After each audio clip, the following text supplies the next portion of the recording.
Okay guys, I got this handheld welder sent to me in the mail by 2 Auto.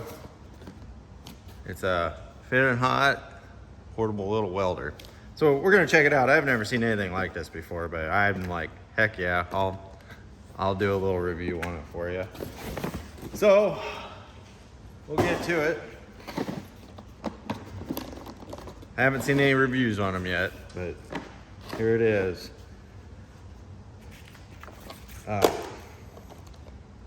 Yeah.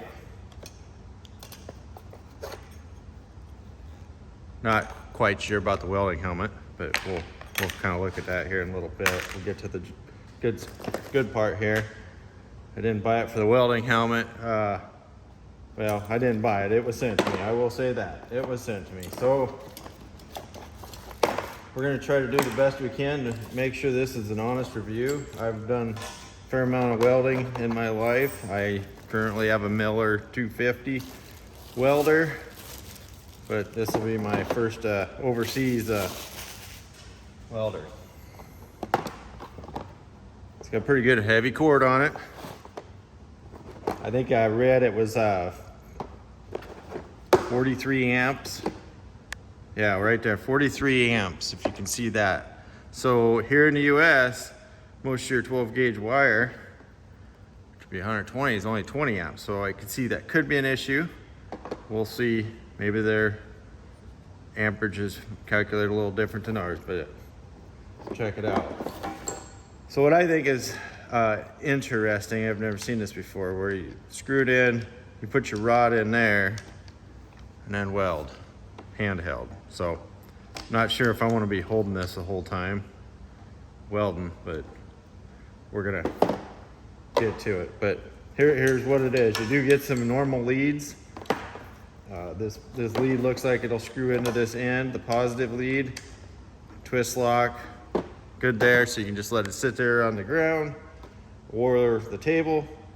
Got yourself a little chipping hammer, and plastic, a little bit of metal there. Kind of like, that goes with the welding helmet. Save that for another day maybe. But it would work, I guess, if you were in a pinch. So I guess we'll put this together anyhow. I'm not sure what shade the lens is, but be very careful because that's sharp. I guess it could work. I can't see any light. I guess I could see a little light through it. So I guess even if you have a little kid that wanted to watch weld, whatever, you could use this. Kind of, I would say pretty, I'm not sure I would like it. I like my Miller helmet. But we'll get to this. Okay, I measured the ground lead right here. It's 4.5 feet long. The stinger lead is 10 foot long. And I would recommend using a real short extension cord if you have one. This cord is about 6 foot long. I wouldn't probably go too much more than that, because you're gonna have some pretty good voltage drop. We'll fire it up here.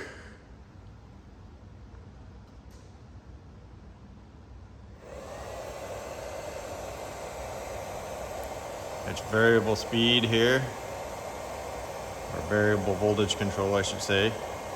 So down to 20 amps, it looks like, go all the way to 120. So we're gonna start with probably an 1/8 inch rod. We'll go maybe about 80 amps. We'll try that. Hold the button down, 3 seconds it says, shuts her down. Get your cooling fan here, it blows air this way, out that way. We're gonna hook our ground up here, hooks into there. And I'm gonna start with the traditional welding method because I wanna see how this works right off the bat. And then your positive goes here, push it in, it's like a quarter turn, locks, Okay, I'm gonna be trying some rod from that US Forge 7014 Easy Strike 564s. So it's kind of small. We're gonna turn the amps down. Okay, I forget to hit record, but we're gonna do this again. I did that bead here just with these. We'll try it again.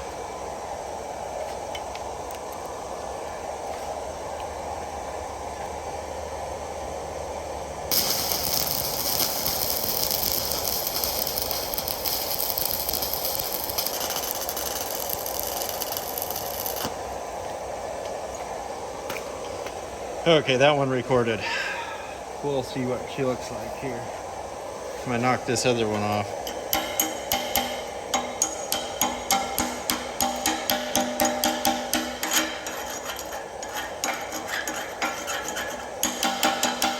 I would recommend buying a nice chipping hammer.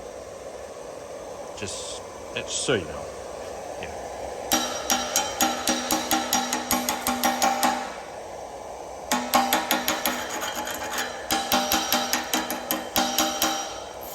I am not gonna lie.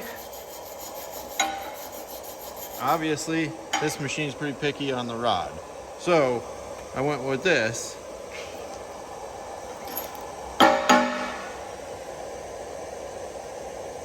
Yeah, it's probably a little fast. A little cold. This is probably 3/16 or a quarter. Quarter inch. Quarter inch.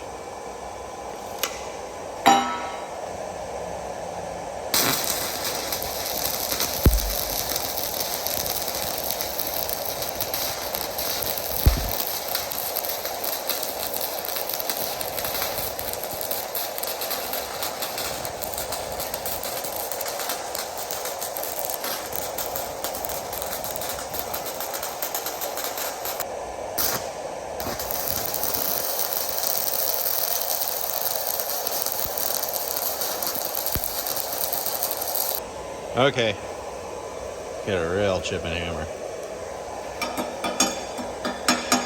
Well, you look at that.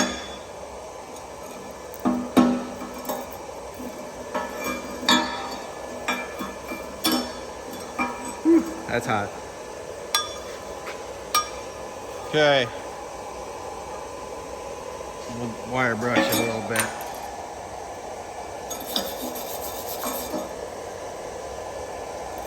Not horrible for $200 welder out of a 120 volt outlet. So I'm gonna tell you what, yeah, I got this thing for free, but I'm gonna tell you right now, I'm gonna be honest with you. This is cheesy, so save their money there, throw that away. This, I mean, yeah, you could use it. Buy one of these. The welding helmet, yeah, I'd maybe use this for a dog food scoop, but go buy one of these. Auto dart. You could use it if you had to in a pinch, but I'm sorry. But I'm just trying to be honest here. So do what you want with those. As far as the welder, so far so good. We haven't tripped it out. I'm gonna do a little more welding on this backside here.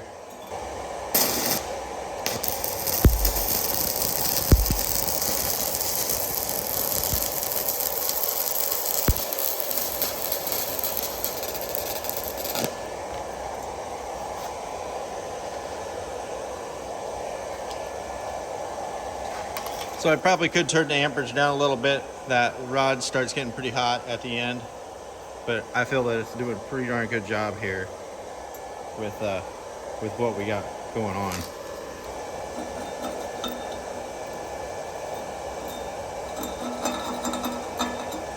That was my stop right there.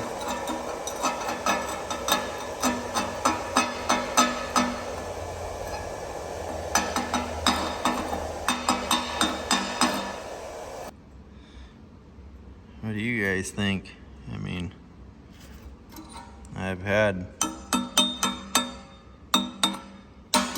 better ones, but I mean, a 110, I mean, it's just plugged into this outlet over here.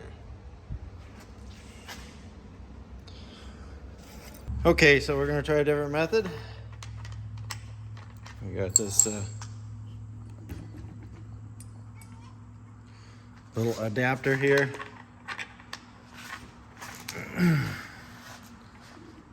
Turn it a quarter turn.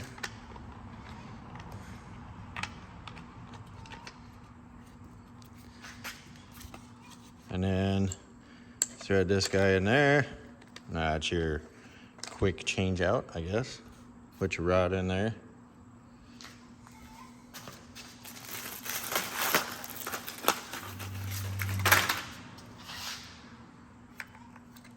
Slap it in there like that. Very interesting. I've never done this before. Pilot. Turn her on. We're gonna turn her back down to about 80-ish. Can't forget to plug your ground in. Here goes nothing.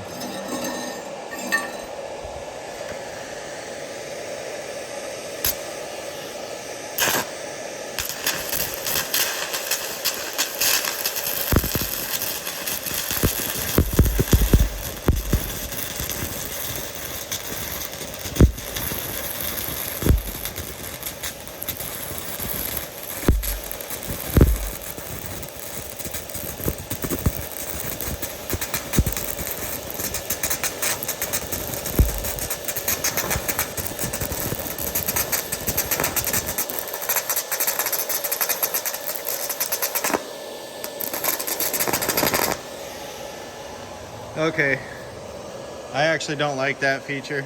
I feel I can weld a lot better with the other. And you can't get real close to the end, so I'm gonna say I wouldn't use that feature. But that's just me. And the gun is a little heavier, so it's really tricky, but we'll see how we weld it here anyway. We'll get a good idea.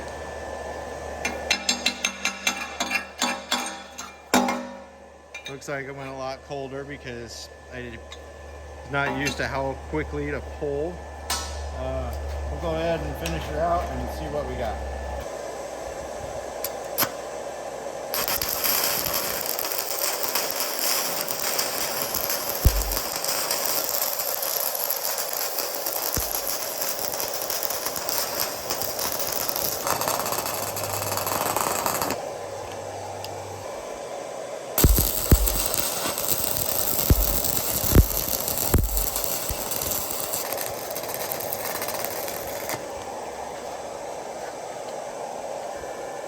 Feel a little bit of heat there. There's no automatic shut off on this either. It does have overheat protection. I don't know if I want to push it, but it ain't bad. It's not super hot. See how our weld turned out here.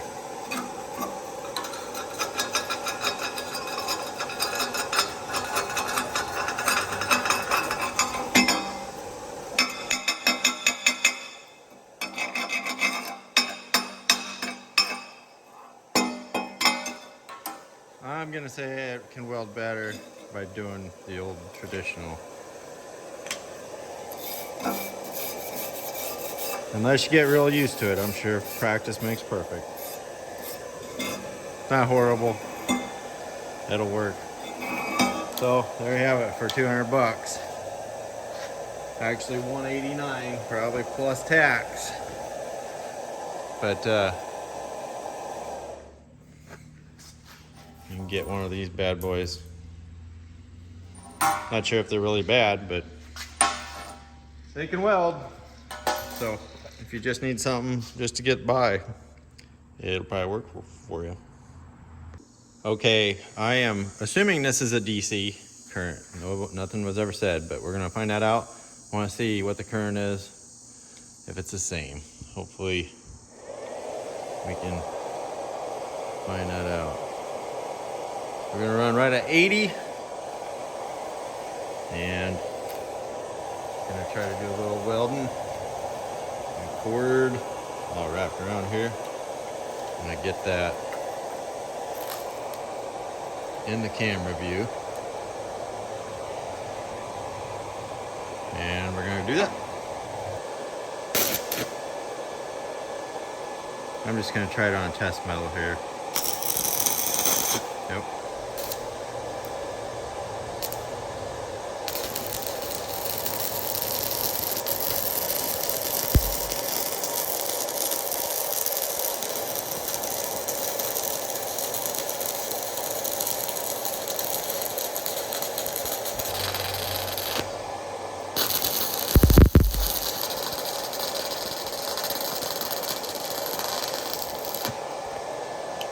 That's not one of my finest ones. Just trying to watch that a little bit too, but I believe it was reading pretty accurate.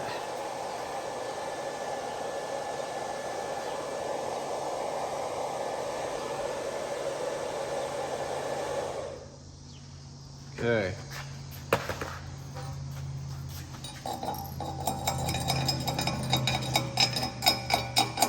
Like I said, not one of my better ones. I started going crooked, but a